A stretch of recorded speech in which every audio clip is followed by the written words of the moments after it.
بس تم اس کی پیروی کرو، اور تم دوسرے راستوں کی پیروی نہ کرو کہ وہ تمہیں اس کے راستے سے جدا کر دیں گے۔ محترم بھائیوں، اس دنیا کے اندر ہم مختصر سے وقت کے لیے آئے ہیں، انتہائی مختصر وقت، کہ قیامت کے مقابلے میں اگر آپ اس کا اندازہ کریں تو یہ 100واں حصہ بھی شاید نہ بنے کہ قیامت کا دن 50,000 سال کا ایک دن ہے، اور ہماری زندگی ٹوٹل 60 سال ہے، 70 سال، 80 سال، 100 ہو جائے گی۔ تو ہم یہاں پہ مختصر وقت کے لیے آئے ہیں، اور یہ مختصر وقت ایک سفر ہے، ایک منزل کی طرف اللہ نے ہمیں بھیجنے کے لیے اس دنیا میں بھیجا ہے کہ ایک سفر طے کرو، ایک رستے پہ چلو، اتنا وقت تم نے اس رستے پہ چلنا ہے، اس وقت کے اختتام پر تم ایک مقام پر پہنچو گے، وہی تمہارا مقصود مقام ہے جہاں پر تم نے ٹھہرنا ہے اخروی زندگی میں۔ رستہ جس پہ اللہ نے ہمیں چلنے کا حکم دیا ہے وہ ہے صراط مستقیم۔ حاصل ہونے والا مقام جو ہے وہ ہے جنت الفردوس، اور یہ دنیا ایک اجنبیت والی جگہ ہے جہاں پہ ہم صرف مسافر کی حیثیت سے زندگی گزار رہے ہیں، اور ایک دن یہ سفر ختم ہو جائے گا اور ہم اپنے اصل مقام پر پہنچ جائیں گے۔ ہر مسلمان نماز میں تقریباً 17 مرتبہ روزانہ اللہ تعالیٰ سے ایک دعا کرتا ہے، اور اس دعا کے کرنے کا حکم اللہ تعالیٰ نے خود دیا ہے، اور وہ دعا کیا ہے؟ اہدنا الصراط المستقیم، تو ہمیں سیدھے رستے پر چلا۔ یہ جو صراط مستقیم ہے نا، یہ کیا ہے؟ ہر مسلمان کے لیے لازم ہے، فرض ہے کہ اس کو سمجھے، کیونکہ اس رستے کے بغیر، اس سیدھے رستے کے بغیر جنت اور اللہ کی رضا دونوں ہی ناممکن ہے۔ کوئی بندہ چاہتا ہے نا جنت مل جائے اور اللہ کی رضا مل جائے، اس صراط مستقیم کے علاوہ کسی رستے پہ چل کے نہ اللہ کی رضا مل سکتی ہے اور نہ جنت مل سکتی ہے۔ تو اس لیے ہر مسلمان پہ لازم ہے کہ سمجھے یہ رستہ کیا ہے۔ ہم دیکھو اللہ سے مانگتے ہیں اللہ ہمیں صراط مستقیم پر چلا، نہ دل میں اس کی تڑپ ہے اس رستے کی، نہ اس رستے کی ہمیں سمجھ ہے۔ جب سمجھ ہی نہیں ہے اور نہ تڑپ ہے اس دل کی، تو ایسی دعا کیسے قبول ہوگی کہ جس کی تڑپ ہی دل میں نہ ہو؟ تو اس لیے سمجھنا ضروری ہے کہ صراط مستقیم ہے کیا۔ اللہ تعالیٰ نے قرآن مجید میں کئی ایک مقامات پر صراط مستقیم کی وضاحت کی ہے کہ وہ کون سا رستہ ہے جس پر گزر کر تم جنت میں جا سکتے ہو۔ ایک جگہ فرمایا وَمَن يَعْتَصِم بِاللَّهِ فَقَدْ هُدِيَ إِلَىٰ صِرَاطٍ مُسْتَقِيم، اور جو کوئی اللہ کو مضبوطی سے پکڑ لے، پس تحقیق یہ شخص ہدایت دیا گیا ہے صراط مستقیم کی طرف۔ یعنی صراط مستقیم کیا ہے؟ اللہ کو مضبوطی سے پکڑ لینا۔ اب اللہ کو مضبوطی سے بندہ کیسے پکڑ سکتا ہے؟ اللہ کے کلام کو مضبوطی سے پکڑنے سے۔ اللہ کا کلام قرآن مجید، اس کو مضبوطی سے پکڑ لو۔ قرآن کہتا ہے کہ یہ کرو، ایسے چلو، ایسے بیٹھو، یہ کام کرو، یہ نہ کرو، مانتے جاؤ اس کی، اپنی عقل کے گھوڑے نہ دوڑاؤ، جیسے یہ کہتا ہے آپ کی سمجھ میں آئے بات نہ آئے، اس قرآن کی بات کو مانتے جاؤ۔ یہ ہے اللہ کو مضبوطی سے پکڑنا۔ قد جاءکم من اللہ نور و کتاب مبین، تحقیق اللہ تعالیٰ کی طرف سے ایک نور اور واضح کتاب آ چکی ہے۔ یہدی بہ اللہ من اتبع رضوانہ، اللہ ہدایت دیتا ہے اس شخص کو جو اس کی رضامندی کی پیروی کرے، سبل السلام، سلامتی کے راستوں کی طرف، ویخرجہم من الظلمات الی النور، اسے اندھیروں سے نور کی طرف اللہ نکال لاتا ہے، ویہدیہم الی صراط مستقیم، اور اللہ تعالیٰ اسے صراط مستقیم کی طرف ہدایت دیتا ہے۔ کسے؟ جو اللہ تعالیٰ کے اس نور کتاب مبین کو مضبوطی سے پکڑ لیتا ہے اور اس کی پیروی کرتا ہے۔ اور جو کوئی اس کتاب اللہ کو نہیں پکڑتا، وہ اپنی خواہش کے مطابق عمل کرتا ہے، اللہ کہتا ہے اس سے بڑا گمراہ کوئی نہیں۔ قرآن مجید کو چھوڑ کر بندہ اگر اپنی خواہش کے مطابق عمل شروع کر دے، اللہ کہتا ہے اس سے بڑا گمراہ کوئی نہیں، یہ سب سے بڑا گمراہ ہے۔ تو پہلی تو چیز یہ ہے کہ صراط مستقیم ہے اپنی مرضی کو ختم کر دینا اور اللہ تعالیٰ کی رضا کے مطابق زندگی گزارنا۔ دوسرا محترم بھائی، اگر ایک راستہ ہے جس سے ہم بالکل انجان ہیں، اگر ہم اس راستے پر بغیر راہبر کے چلیں گے نا، بغیر رہنما کے چلیں گے، تو ہم منزل تک نہیں پہنچ پائیں گے۔ اور اگر وہ راستہ ایسا ہے کہ اس راستے سے کئی اور راستے بھی نکلتے ہوں، تو اس راستے پر تو رہنما اور راہبر کی ضرورت بڑھ جاتی ہے کہ بھائی یہ سڑک آگے سے کئی حصوں میں تقسیم ہو جاتی ہے، تو پتہ نہیں چلنا اگر راہبر نہ ہوا تو ہم کیسے منزل تک پہنچیں گے، تو راہبر کا ہونا ضروری ہے۔ تو اس صراط مستقیم پر چلنے کے لیے راہبر ہیں ہمارے جناب محمد الرسول اللہ صلی اللہ علیہ وسلم۔ ان کی اطاعت کے بغیر ہم صراط مستقیم پر نہیں چل سکتے۔ اگر اپنے طور پر چلنے کی کوشش بھی کی، صراط مستقیم ہماری سمجھ کے مطابق وہ ہوگا، لیکن حقیقت میں وہ گمراہی کا راستہ ہوگا۔ نبی کریم صلی اللہ علیہ وسلم کے بارے میں اللہ قرآن میں فرماتا ہے وَاتَّبِعُونِي هَذَا صِرَاطٌ مستقیم، میری پیروی کرو، یعنی اس نبی کی پیروی کرو، یہ صراط مستقیم ہے، اس کے پیچھے پیچھے چلو۔ نبی صلی اللہ علیہ وسلم نے مثال دے کے سمجھایا کہ اللہ نے مثال دی ہے، ضرب اللہ مثلا صراطا مستقیما، اللہ نے صراط مستقیم کی مثال دی ہے۔ کیا دی ہے؟ عبداللہ بن مسعود کہتے ہیں اللہ کے رسول نے ایسے ایک لکیر کھینچی سیدھی، اور اس کے دائیں بائیں بھی نہ لکیریں کھینچی، فرمایا یہ سیدھی لکیر صراط مستقیم ہے، اور صراط مستقیم کے دونوں طرف مختلف رستے نکل رہے ہیں، مختلف، ہر رستے پر ایک شیطان بیٹھا ہے اور تمہیں بلاتا ہے میری طرف آ جاؤ، میری طرف آ جاؤ، میری طرف آ جاؤ، تو تم نے اس رستے پر رہنا ہے، یہ جو سیدھا جا رہا ہے۔ مجھے بتائیں کہ جب رستہ ایک ہے اور اس سے کئی ایک رستے نکل رہے ہیں اور سارے گمراہی کے ہیں، اس رستے پر سیدھا رہنے کے لیے کہ راہبر کے بغیر ہم سیدھے رہ سکتے ہیں؟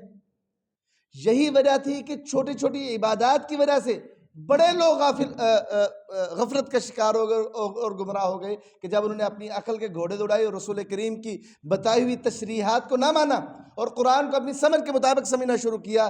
سر سید جیسا آدمی بھی اس معاملے میں گمراہ ہو گیا، اس نے قرآن کو اپنی سمجھ کے مطابق سمجھنا شروع کیا، فرشتوں کا انکار کر دیا، معجزات کا انکار کر دیا اس نے، اور وحی تک کا انکار کر دیا۔ تو یہ قرآن ہے جو ہے نا، آپ اسے اپنی سمجھ کے مطابق نہیں سمجھ سکتے، اسے رسول کریم کی سمجھ کے مطابق سمجھ کر اس پر عمل کرو گے تو صراط مستقیم پر رہو گے، وگرنہ نہیں۔ صراط مستقیم کے حوالے سے اللہ نے ایک خوبصورت وضاحت سورۃ الفاتحہ میں کی ہے، فرمایا اہدنا الصراط المستقیم صراط الذین انعمت علیہم، تو ہمیں سیدھے رستے پہ چلا۔ کون سا سیدھا رستہ؟ ان لوگوں کا راستہ جن پر تو نے انعام کیا۔ اب انعام کن پر اللہ نے کیا ہے؟ اللہ نے 4 قسم کے لوگوں پر انعام کیا ہے۔ فَأُولَٰئِكَ الَّذِينَ أَنْعَمَ اللَّهُ عَلَيْهِمْ مِنَ النَّبِيِّينَ وَالصِّدِّيقِينَ وَالشُّهَدَاءِ وَالصَّالِحِينَ، یہ لوگ ہیں جن پر اللہ نے انعام کیا۔ فرمایا صراط مستقیم وہ ہے جن پر یہ 4 طبقے چلے ہیں، انبیاء کا گروہ، صدیقین کا گروہ، صالحین کا گروہ اور شہداء کا گروہ۔ اب آپ قرآن و حدیث کا مطالعہ کر لو کہ ان کا رستہ کیا ہے۔ انبیاء کا رستہ کیا ہے؟ اذ قال له ربه اسلم قال اسلمت لرب العالمین، جناب ابراہیم سے اللہ نے کہا ابراہیم فرما بردار ہو جا، ابراہیم نے کہا اللہ میں تیرے لیے فرما بردار ہو گیا۔ انبیاء کا رستہ کیا ہے؟ فرما برداری کا، اور اس قدر فرما برداری کا کہ بظاہر ایک عمل سمجھ میں آنے والا نہیں۔ نبی وہ ہوتا ہے جو اس کو مان لے کہ اللہ کا حکم ہے۔ اب دیکھو نا، 80 سال کی عمر میں اولاد ہو، 80 سال کی عمر میں بڑی مانگ مانگ کے اللہ تعالیٰ سے دعا ہو، بندہ بوڑھا ہو چکا ہو، اور جب وہ دعا قبول ہو، بندے کی اولاد ملے 80 سال کی عمر میں، اللہ بچپنے میں دودھ پیتی عمر میں کہے کہ جاؤ اپنی بیوی اور بچے کو نا اس صحرا میں چھوڑ آؤ جہاں پہ لوگ بھی رہائش پذیر نہیں ہے، ایک صحرا بیاباں ہے، مکہ کے علاقے میں جاؤ چھوڑ آؤ۔ تو ہمارے جیسا اللہ اتنی دیر بعد دعائیں قبول کی، اور اب یہ آزمائش مکہ میں چھوڑو، وہاں سے کھائیں گے کیسے، پیئیں گے کیسے، وہاں تو لوگ ہی نہیں رہتے۔ نہیں، جناب ابراہیم نے کہا ٹھیک ہے، لے گئے اپنی بیوی بچوں کو، بیوی پیچھے سے آواز لگاتی ابراہیم بات تو سنتے جاؤ۔ حضرت ابراہیم پیچھے مڑ کے نہیں دیکھا، حتیٰ کہ پیچھے ماں جی نے کہا کہ ابراہیم بس اتنا بتا دو اللہ نے حکم دیا ہے؟ کہا اللہ نے حکم دیا۔ کہا ٹھیک ہے، پھر اللہ ہمیں بے یار و مددگار نہیں چھوڑے گا۔ حضرت ابراہیم وہاں چل آئے۔ اب بیٹا جناب اسماعیل جوانی کو پہنچا ہے، بچپن سے لے کے جوانی تک کا عرصہ اللہ نے ساتھ نہیں رکھا۔ جناب اسماعیل اور حضرت ابراہیم کو الگ الگ تھے، حضرت ابراہیم فلسطین کے اندر تھے، جناب اسماعیل مکہ کے اندر تھے۔ اب جب جوانی کو پہنچا ہے، اللہ نے کہا جا ابراہیم اپنے بیٹے کو ذبح کر کے آ۔ حضرت ابراہیم نے ایک لمحہ نہیں سوچا کہ اللہ پہلے یہ آزمائش کے بچپن میں بیٹے کو کہا کہ وہاں چھوڑو، تو اب جب جوان ہوا ہے، میرا ہاتھ بٹانے کی عمر کو پہنچا ہے، اللہ تو اب یہ کہہ رہا ہے اس کے میں گلے پہ چھری پھیر دوں؟ نہیں، جناب ابراہیم اپنے بیٹے کے پاس آئے۔ فلما بلغ معه السعي قال يا بني اني ارى في المنام اني اذبحك فانظر ماذا ترى، بیٹے میں نے خواب دیکھا ہے، میں تجھے ذبح کر رہا ہوں، تیرا کیا خیال ہے؟ بیٹا بھی پھر عظیم الشان آدمی تھا، اللہ کا رسول تھا، کہا یا ابت افعل ما تؤمر، اے ابا جان جو حکم ہے کر گزریے۔ یہ ہے وہ رستہ صراط مستقیم کا جس پر انبیاء چلے ہیں۔ اذ قال له ربه اسلم، اللہ نے کہا ابراہیم فرما بردار ہو جا، ابراہیم نے کہا اللہ ہو گیا۔ یہ مطلوب ہے صراط مستقیم پر۔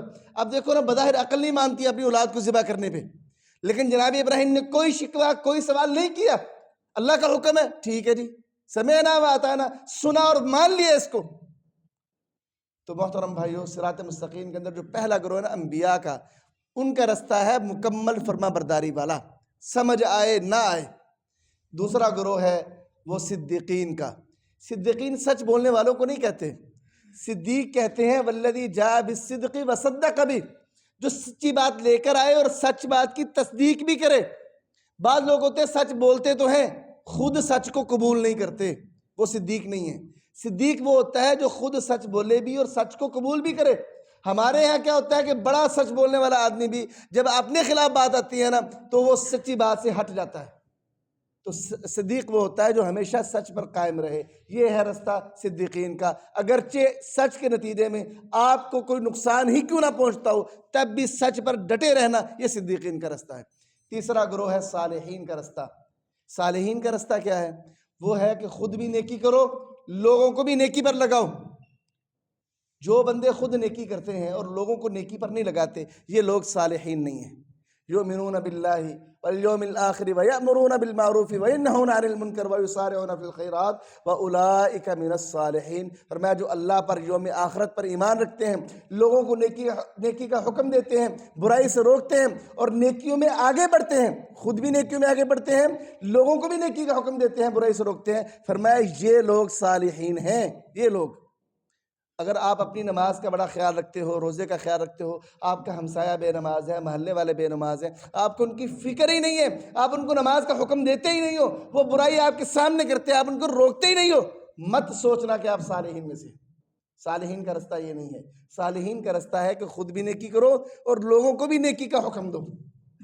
اس کے بعد محترم بھائی شہداء کا رستہ ہے۔ شہداء کا رستہ کیا ہے؟ شہداء اللہ سے تجارت کرنے والے لوگ ہیں، اللہ سے تجارت کرتے ہیں۔ ان اللہ اشتری من المؤمنین انفسهم واموالهم بان لهم الجنہ یقاتلون فی سبیل اللہ فیقتلون ویقتلون، کہ بے شک یہ ایسے لوگ ہیں جنہوں نے اپنی جانوں کو اور مالوں کو جنت کے بدلے اللہ کے ہاں بیچ ڈالا ہے، جنت کے بدلے۔ تو یہ اللہ کی راہ میں قتل کرتے بھی ہیں اور قتل ہو جاتے بھی ہیں۔ تو یہ شہداء کا رستہ ہے کہ یہ جان اللہ کی دی ہوئی ہے، یہ مال اللہ کا دیا ہوا ہے، تو یہ جان جائے گی تو اللہ کے رستے میں، یہ مال جائے گا تو اللہ کے رستے میں۔ یہ شہداء کا رستہ ہے۔ یہ چار طبقے ہیں۔ انبیاء کا رستہ کیا ہے؟ کہ بغیر سوچے سمجھے جو اللہ کا حکم آ گیا ہے مان لو، آپ کی عقل مانتی ہے یا نہیں مانتی۔ صدیقین کا رستہ کیا ہے؟ ہمیشہ سچ بولو اور سچ کو قبول بھی کرو اور سچ پر زندگی گزارو۔ صالحین کا رستہ کیا ہے؟ خود بھی نیکی کرو، لوگوں کو بھی نیکی پر لگاؤ۔ اور شہداء کا رستہ کیا ہے؟ اللہ سے اپنی جانوں اور مالوں کی تجارت کر لو، جانوں اور مالوں کے بدلے جنت کا سودا کر لو۔ یہ شہداء کا رستہ ہے۔ یہ چار طبقوں کا جو رستہ ہے اللہ اسے صراط مستقیم کہتے ہیں۔ جب بندہ اس صراط مستقیم کو نماز میں مانگتا ہے نا تو دل میں یہ عزم ہونا چاہیے، اللہ تو جان کہے گا جان آدر ہے، تو مال کہے گا مال آدر ہے، اللہ کوئی چیز چھوڑنی پڑی چھوڑ دیں گے، تیرا حکم آئے گا ہم اپنی خواہش کا گلا دبا دیں گے۔ اگر یہ عزم نہیں ہے نا دل میں تو آپ اپنی دعا میں سچے نہیں ہو۔ آپ کہتے ہو اللہ بھی صراط مستقیم پر چلا اور ہم اپنی خواہشات کو قربان کرنے پر تیار نہیں ہیں، اللہ کے احکام ماننے پر تیار نہیں ہیں اور اس کے رسول کی فرما برداری کرنے پر تیار نہیں ہیں، تو ہماری یہ دعا صرف زبان سے ہے، دل سے نہیں ہے۔ اور اللہ تعالیٰ غافل دل کی دعا قبول ہی نہیں کرتا۔ بڑے لوگ ہیں ساری زندگی اہدنا الصراط المستقیم پڑھتے ہیں نماز میں، صراط مستقیم انہیں نہیں ملتا، سود بھی کھائی جا رہے ہیں، لوگوں کے حق بھی مار رہے ہیں۔ کیوں؟ کیونکہ وہ قربان ہی نہیں کرنے کے لیے تیار نہیں ہے اپنی خواہشات کو، اور صراط مستقیم کو دل سے اپنانے کے لیے تیار ہی نہیں ہے۔ اللہ تعالیٰ سے دعا گو ہوں کہ اللہ تعالیٰ میں صحیح معنوں میں صراط مستقیم مانگ کر اس پر چلنے کی توفیق عطا فرمائے۔ وما علیہ الا البلاغ۔